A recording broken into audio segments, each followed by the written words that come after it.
তুমি চাইলেই আমার হতে পারো। তুমি চাইলেই যে কোনো সময় কল কিংবা মেসেজ করে আমার খবর নিতে পারো।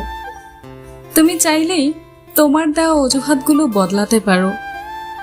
তুমি চাইলেই আমার নিয়ন্ত্রণ নিতে পারো। তুমি চাইলেই ইচ্ছে মতো হারিয়ে মাস কিংবা বছর অতিবাহিত করতে পারো। তুমি চাইলেই জীবনে হাজারো অপশন তৈরি করতে পারো। শুধু তুমি যা পারো আমি তা পারি না। তোমার জন্য সারাক্ষণ অপেক্ষা করে তোমাকে না পেয়েও কখনো হতাশ হই না। প্রতিটা দিন নতুন করে স্বপ্ন দেখি, নতুন করে তোমায় তৈরি করি। হয়তো এই জন্যই আমি তোমার থেকে আলাদা। তুমি যা পারো আমি তা পারি না, তাও ভালোবেসে যাই নতুন করে, আবিষ্কার করি তোমায় নতুন ভাবে।